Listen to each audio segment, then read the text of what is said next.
Fonds de soutien patriotique, plus de 7 milliards de francs CFA mobilisés en 2 mois, dont plus de 5 milliards récoltés par la Sodibo Burkina. Le Conseil d'orientation du Fonds de soutien patriotique a fait le point sur les contributions et réfléchit sur l'affectation des ressources aux bénéficiaires que sont les VDP. Images et commentaires en début de journal.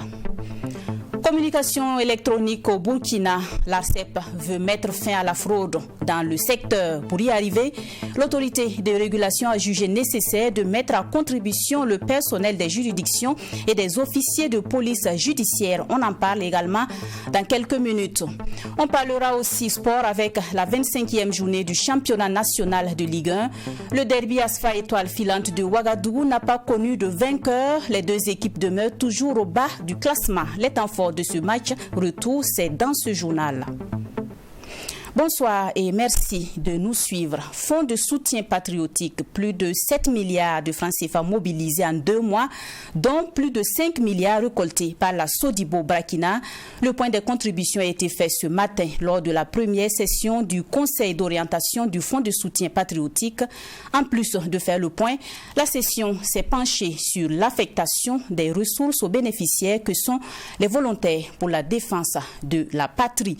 C'est le Premier ministre, Maître Apollinaire Kielem de Tambela, qui a présidé cette session inaugurale. Le point complet avec Maxime Jean-Eudes Bambara et c'est dans ce premier reportage. En seulement 2 mois d'existence, le Fonds de soutien patriotique aura été alimenté à plus de 7 milliards de francs CFA à la date du 31 mars 2023. C'est ce qui ressort du rapport d'opérationnalisation de ce fonds présenté à cette première session du Conseil d'orientation du Fonds de soutien patriotique. Il représente le montant total des encaissements toutes sources confondues et répartis comme suit. Plus de 3 milliards de francs CFA au compte de la Sodibo, plus de 36 millions sur le prélèvement de l'IPS, plus de 395 millions de francs CFA au compte de la Mabusique, plus d'1 milliard de francs CFA sur les produits importés et les contributions volontaires sont estimées à 322 millions de francs CFA.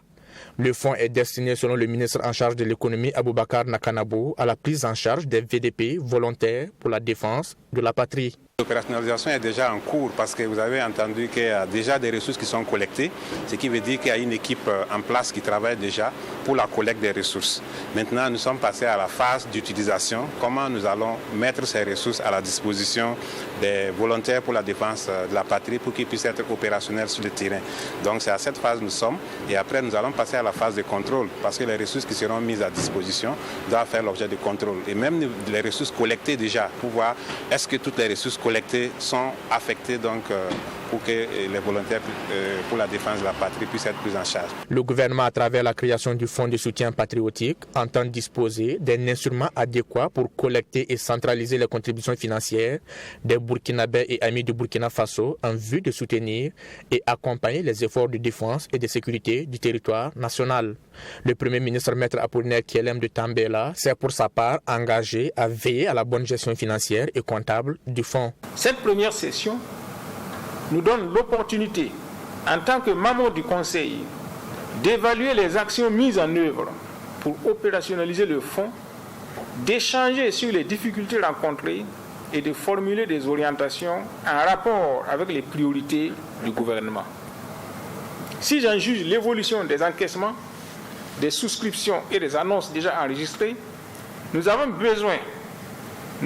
bien des raisons d'être satisfaits de la mise en place de ce mécanisme pour accompagner les efforts du gouvernement. Les résultats atteints sont d'autant plus louables au regard du contexte socio-économique difficile. Ils sont à mettre à l'actif de l'ensemble des acteurs impliqués dans la mise en place et l'opérationnalisation du Fonds de soutien patriotique, à qui je rends un hommage mérité.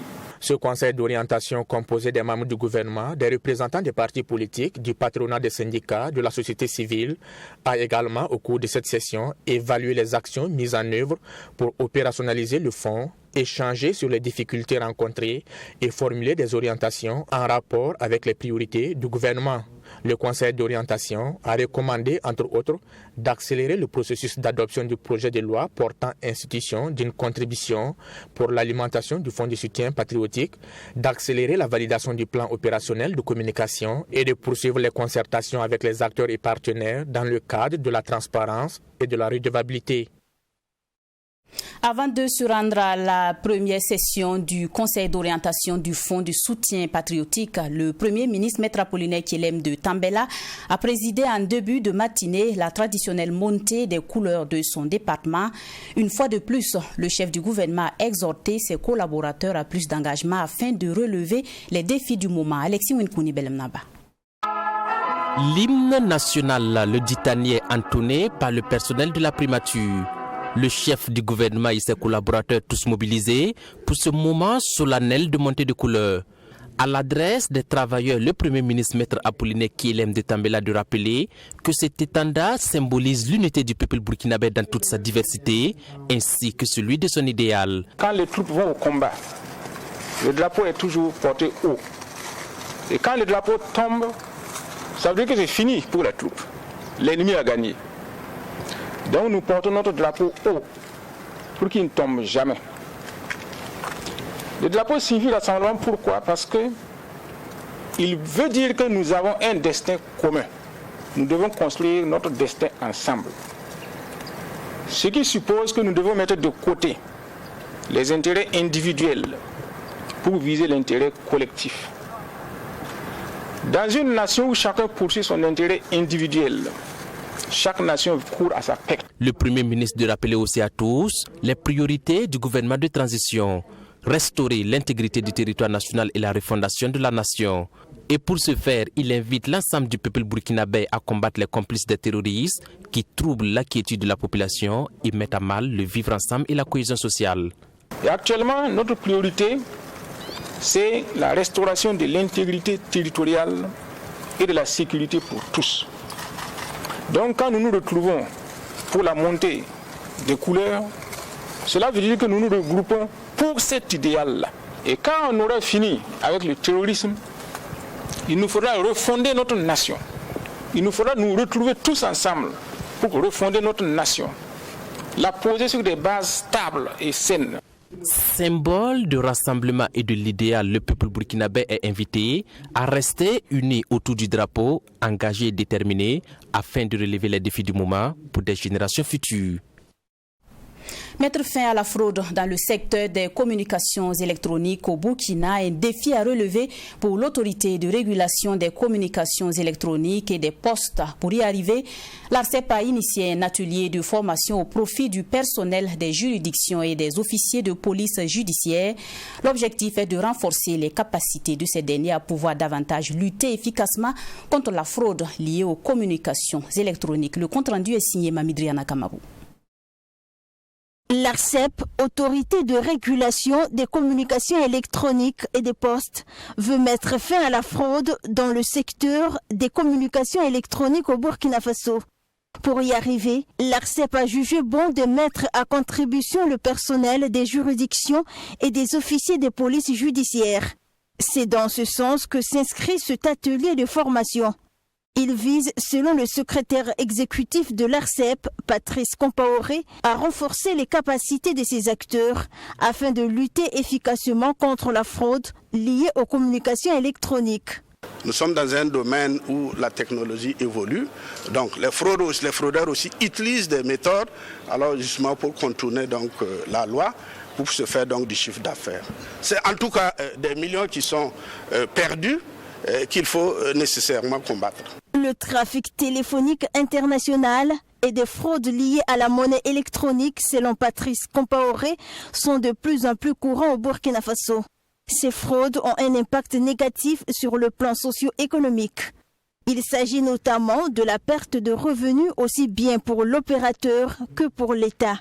La désorganisation du secteur et l'insécurité dans la communication internationale transformée en appel local. Il y a également un phénomène qui s'appelle le Simbox, qui consiste à faire passer un appel international à un appel local via Internet. Tout ça, c'est des méthodes de fraude qu'il faut combattre avec la dernière énergie parce que c'est des méthodes qui tuent l'économie nationale, c'est des méthodes qui accentuent, qui peuvent effectivement, dans cette lutte contre l'insécurité-là, c'est des méthodes qui ne facilitent pas justement cette lutte. Au cours de ces 5 jours de formation, plusieurs modules seront enseignés par Mohamed Jebara. Nous présentons dans cette session d'atelier pendant ces 5 jours-là des généralités sur le revenu à assurance pour assurer le revenu dans le domaine de télécommunications et les aspects donc, techniques détaillés pour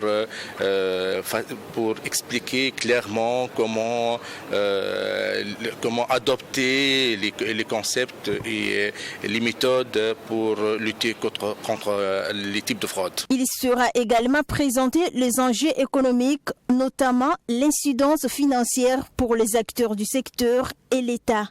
Les participants seront informés sur les moyens techniques de lutte et de prévention de la fraude, ainsi que les meilleures pratiques réglementaires internationales en matière de fraude. Le Burkina Faso a décidé mercredi dernier de la reprise de ses relations diplomatiques avec la République populaire démocratique de la Corée du Nord. Cependant, une question se pose. Que va devenir la relation diplomatique que le Burkina entretient déjà avec l'autre Corée, celle du Sud, la puissance rivale et voisine? Nous sommes allés à la rencontre du ministre de l'Information sous la révolution burkinabé, professeur Basile Guissou, et l'ancien diplomate burkinabé à Moscou, Mélégué Maurice Traoré. Ils reviennent sur les raisons de la suspension des relations diplomatiques entre Pyongyang et Ouagadougou en 2017. Ils posent également les enjeux de cette coopération avec les deux Corées. C'est Alexis Winkouni Belemnaba qui a réalisé ces entretiens pour vous. On regarde. Le contexte géopolitique et stratégique exige une nouvelle configuration de la sphère diplomatique. Après avoir rompu officiellement avec la Corée du Nord en 2017, les autorités de transition burkinabé renouent à nouveau sa coopération avec le pays de Kim Jong-un. Qu'est-ce que le Burkina Faso gagne avec ce rapprochement de la Corée du Nord, cette puissance militaire et nucléaire? Pour l'ancien ministre de l'Information et des Relations extérieures de la Révolution d'août 1983, c'est de bonne guerre. Professeur Basile Guissou estime que cette nouvelle coopération reflète la situation actuelle dans le monde. Il y a encore des illusions de puissance, mais il n'y a pas de puissance véritable. Tout le monde est puissant. Il n'y a plus de petits pays. Ceux qui n'ont pas compris, ça n'auront rien compris et ne comprendront rien dans les changements à venir. Donc je pense que cette décision reflète une bonne lecture de la situation dans le monde aujourd'hui.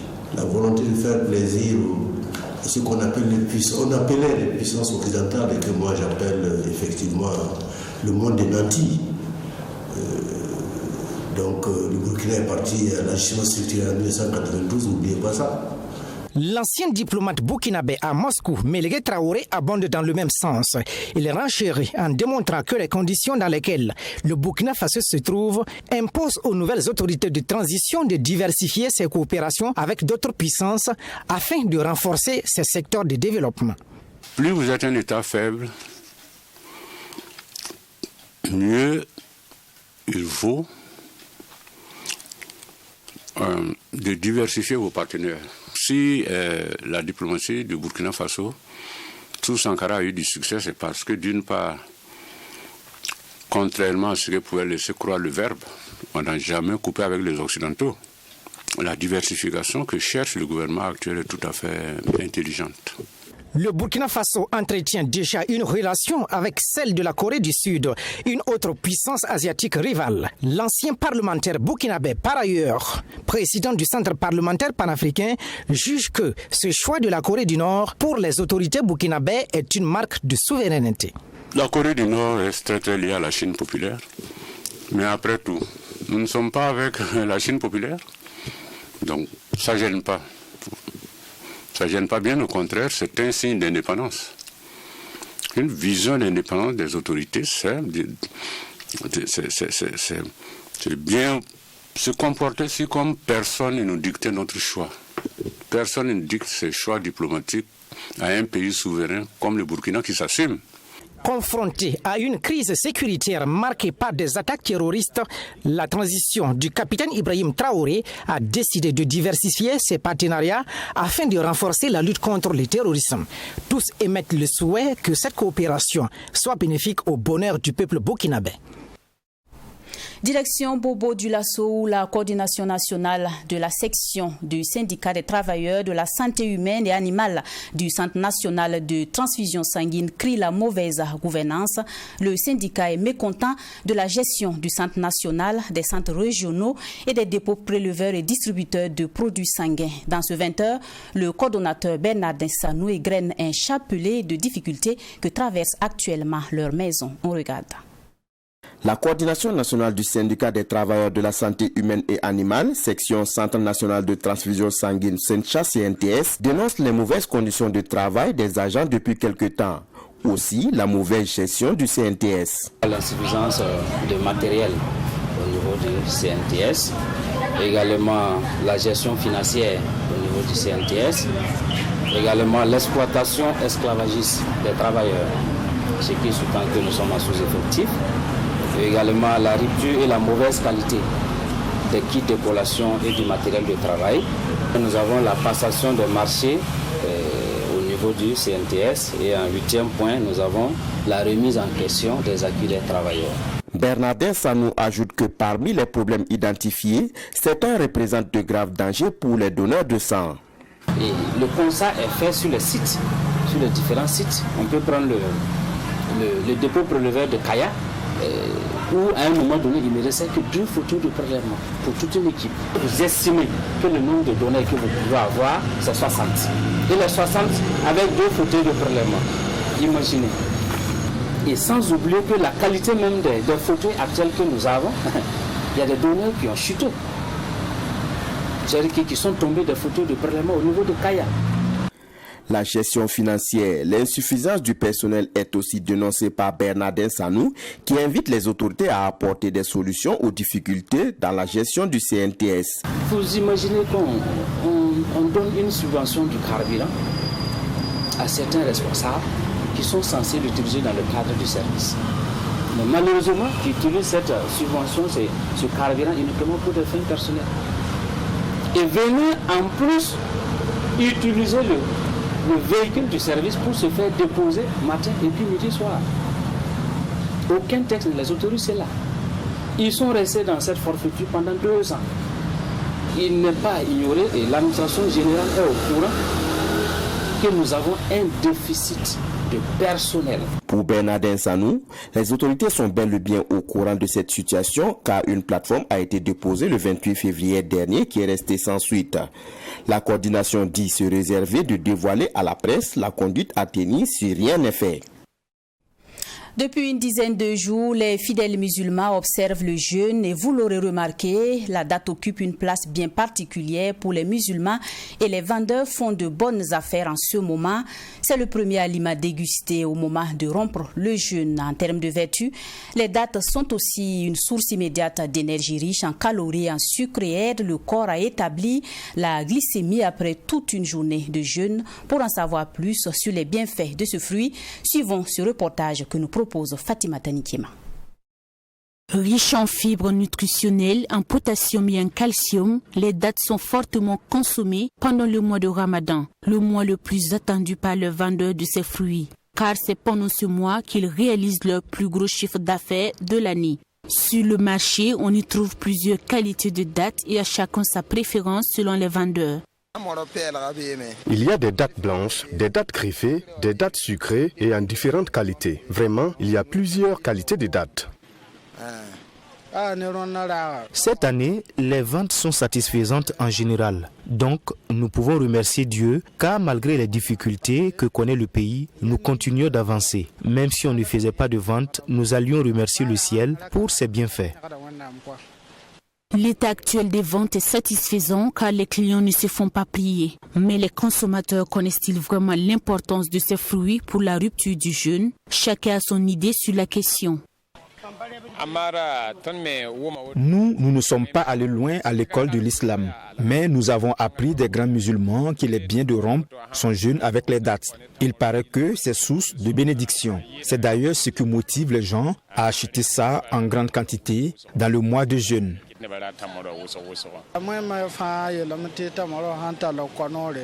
Plusieurs musulmans disent que rompre le jeûne avec les dates est très bénéfique pour le fidèle, car le prophète faisait la même chose, donc je pense que c'est une bonne chose pour le musulman.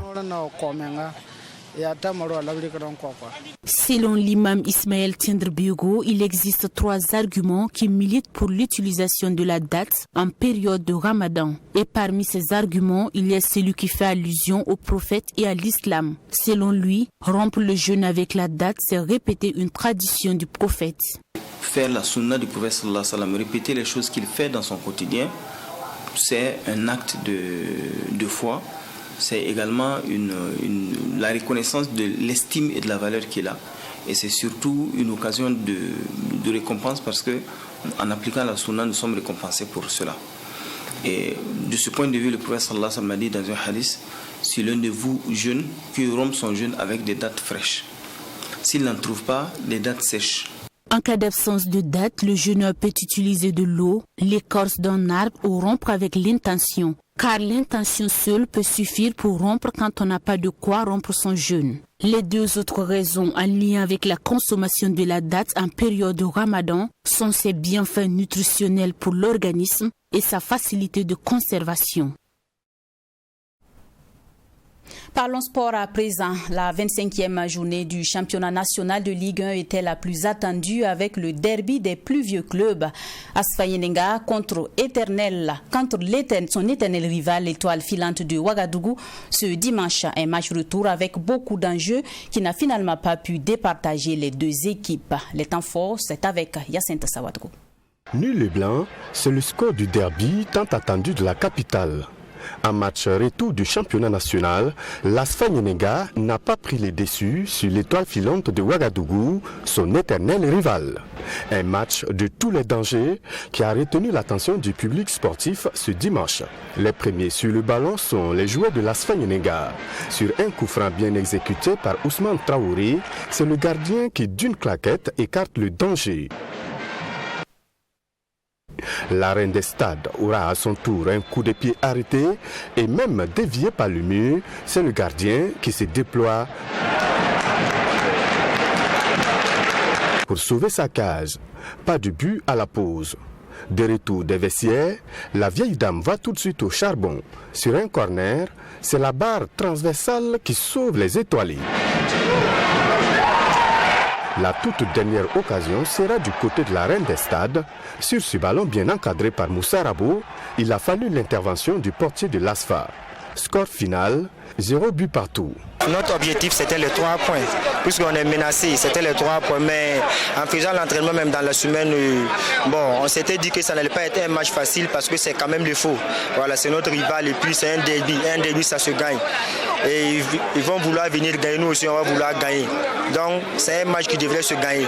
Maintenant, comme chacun aussi avait la peur au ventre, chacun avait peur d'encaisser, c'est pourquoi les gens ne montaient pas. Voilà, les 2 équipes avaient la peur au ventre, donc ce qui a fait que non, la beauté du jeu n'était pas ça, on n'arrivait pas à rouler le ballon assez, mais je pense que non, les 1 point sont bons à prendre, même si ce n'était pas notre objectif. En tout cas, on remercie Dieu pour les 1 point, parce que 1 point, ça vaut mieux que 0. Les Stélites concèdent ce nul qui tombe mal au vu de leur position dans le classement. Je pense que comme tout derby, l'enjeu arrive à prendre l'enjeu, le pas sur le jeu. Bon, c'est comme ça, on a essayé de parler avant match, on les a dit, c'est calmer l'émotion, arriver à contenir l'émotion. Mais quand vous venez sur le terrain, ça c'est autre chose. Avec le public qui est là, qui pousse, je pense que bon, mais l'un dans l'autre, je pense que ça a été un bon derby. Et tout le monde a eu son temps fort et je pense qu'on n'a pas su profiter, eux aussi n'ont pas su profiter. Bon, on repart avec 1 point. Je pense qu'on ne va pas cracher là-dessus.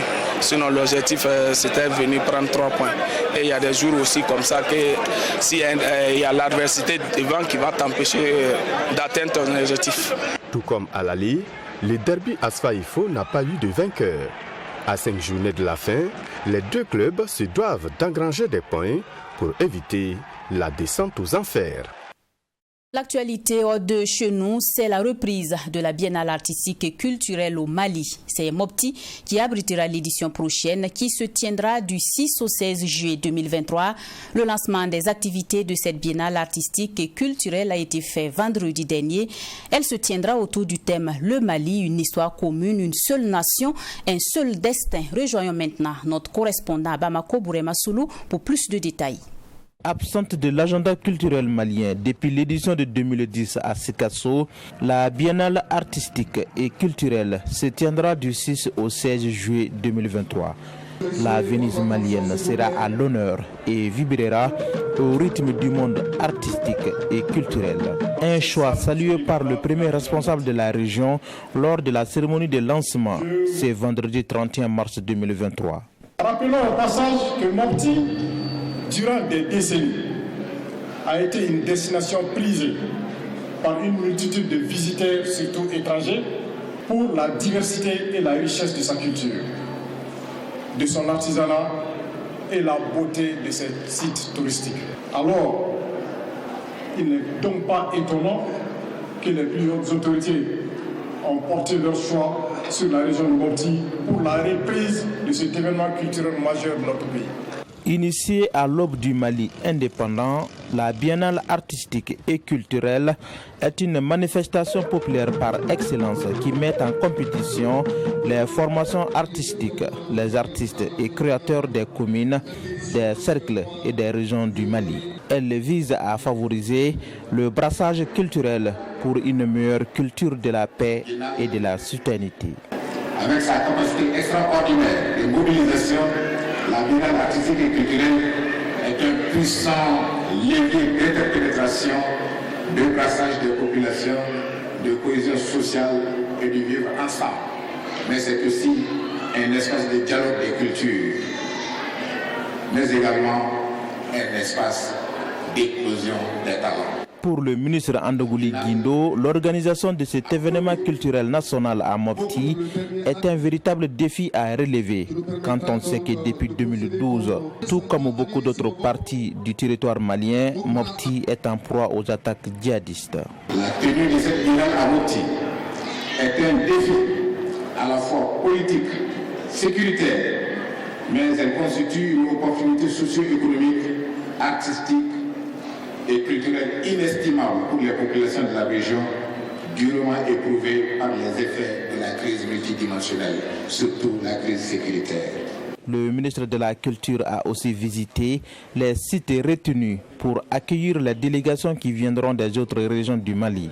Il s'agit du lycée public Hamadoun Diko de Sévaré et le groupe scolaire Boukari Wolodjem. Auparavant, le ministre a rendu une visite de courtoisie aux autorités traditionnelles. La cérémonie a pris fin avec le tirage au sort pour le passage des troupes. On s'arrête là pour ce premier 20h de la semaine. Merci de l'avoir suivi. Excellente soirée à toutes et à tous.